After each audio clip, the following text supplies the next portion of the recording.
What do you say to people who call your music vulgar, misogynistic, offensive, degrading?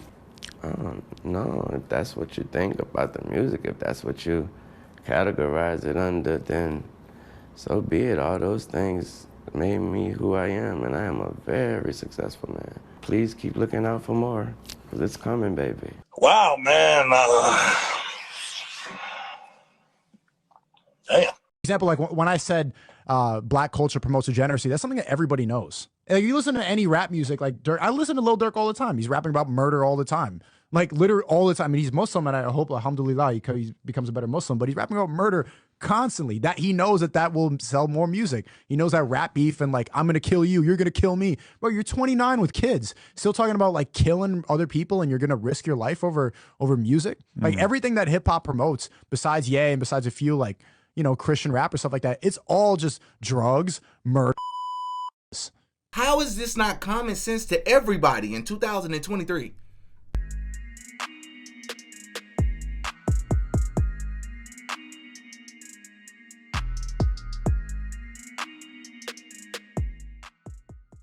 Oh yeah, DD got a podcast. Bro, I still remember it like it was yesterday. I'm in my senior year of high school, and I'm at home one day, and my aunt comes over to the house, and I go to my bedroom, and I overhear her and my mom in the kitchen or the living room somewhere in the front of the house, and they're talking.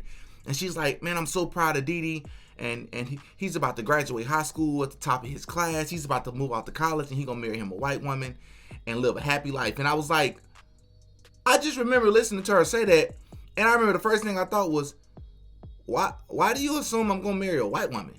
Like, why do you just automatically associate that with me? Like, it might happen, but why do you just assume that that's going to happen? Why does it have to be a white woman?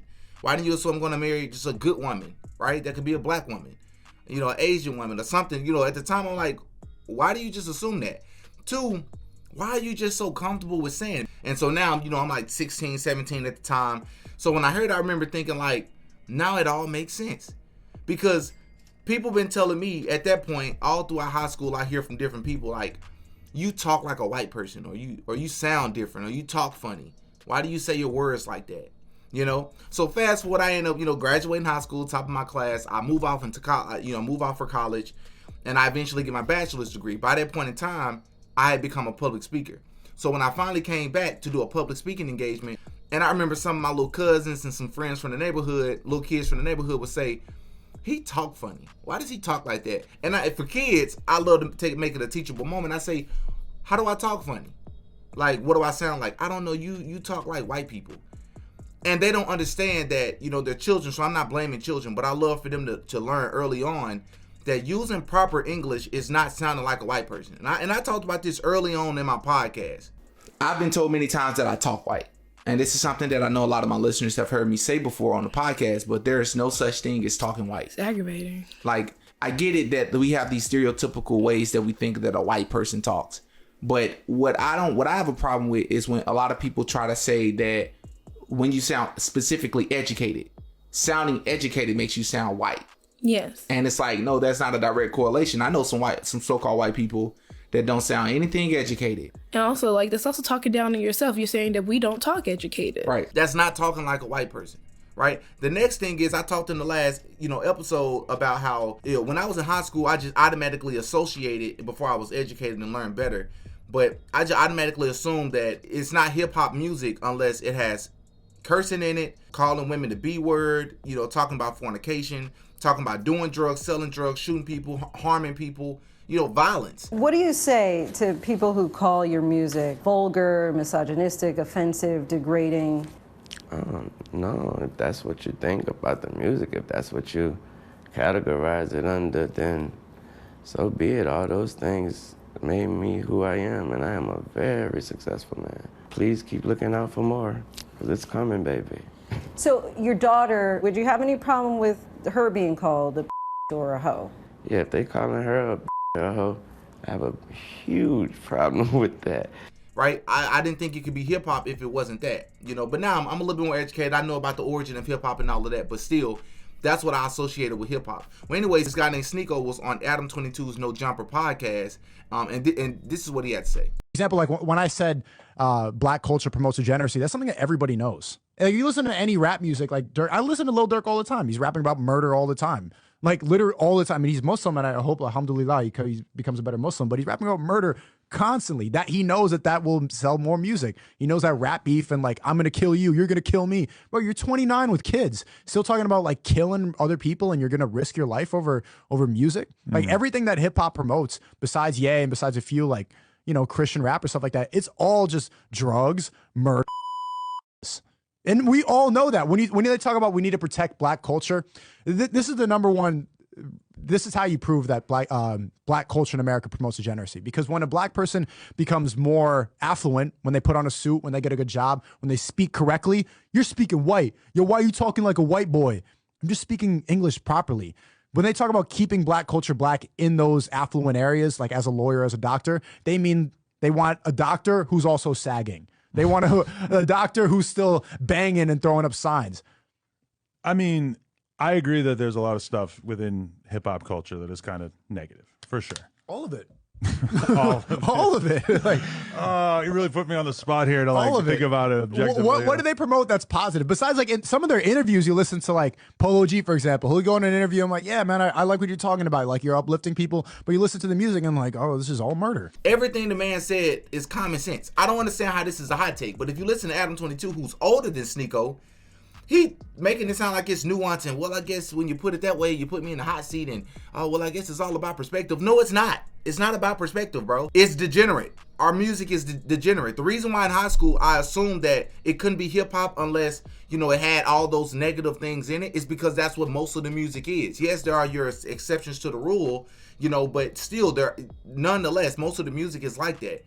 But because what kills me is when you have people that are fans like an Adam 22 and you're a whole adult, but then again, it's Adam 22. I appreciate you banging my wife. Oh my God. But I'm a professional, you know, I go in, I knock it out. That's what I do. Hey, I absolutely, I cannot hold it against you, my friend. Did you see it yet? I saw a few of the clips and yeah, I think you put it down. When you have people that are fans, bro, and they willing to have this cognitive dissonance and they willing to pretend like they don't see what the obvious is and they don't see how, you know, demonic the music is, it kills me, right? And so for me, you know, I asked myself this early on in my life, bro. How come it's only in the so-called black community that we, you know, invite people like rappers to come back to high school? I remember this local rapper blew up in my city, and I found out they invited this man to come and speak at the high school. Why? Like, what the? Psychologist. So, yeah, I probably struggle with psychology. Like, I just don't understand. I can't wrap my head around it. Like, oh, because you're showing them there's a way out and they don't have to live illegally. Yes, but even if that's your perspective, you got to understand that even if this rapper chose a legal route, listen to their music. They're talking about illegal activity in their music. Make it make sense. Why do you think it's a good idea to promote these people to come to high schools to speak to children?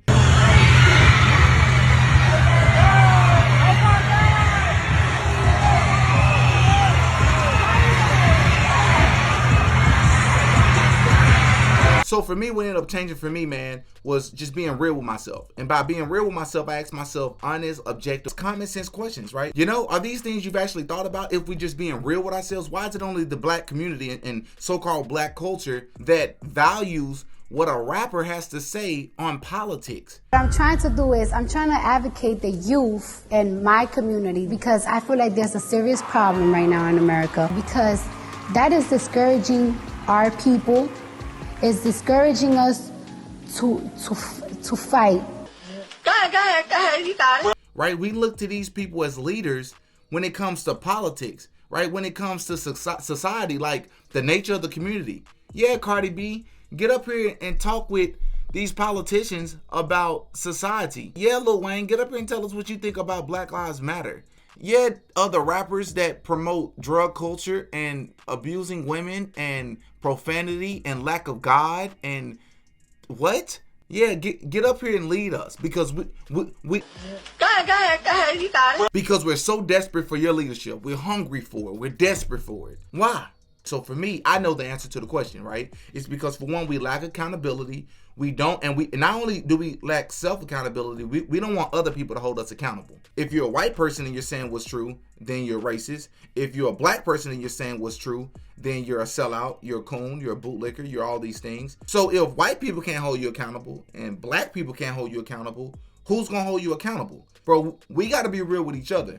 So for me, I talked about this a long time ago on the podcast. It's like, why do we promote these things but then complain about our situations? And then you hear a lot of people say, well, you have to understand that the history and Jim Crow, and I'm not undermining any of that. I understand that those things are important. But at the same time, it's like, okay, so if let's say there's a scale from 0 to 5. 5 is the greatest you can be in life, your fullest potential, and 0 is the lowest you can be in life.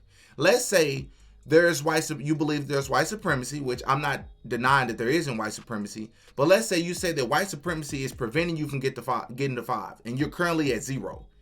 At the very least, even with white supremacy, you can get to 3. That's what I'm telling people. You can at least get to 3. You'll be living a much better life if you held yourself accountable, right? And you made much smarter decisions in your life. But we don't like to hear that in the black community. And this kills me, like it's right there in your face. And for me, it struck for me in high school, bro. Tell me, what's your perspective on black culture, the black community, hip hop music? What's your perspective on why it is that we're doing so bad? Because I know the answer. We lack accountability, we lack discipline, and we lack God. Those are the reasons that we're so bad in the community. It doesn't get past that, right? And accountability and discipline comes with God, right? So for me, it's common sense. Y'all up in the comment section, y'all give me y'all thoughts. This right here, I just had to make a video about this, man. Until next time, peace. Oh yeah, DD got a podcast.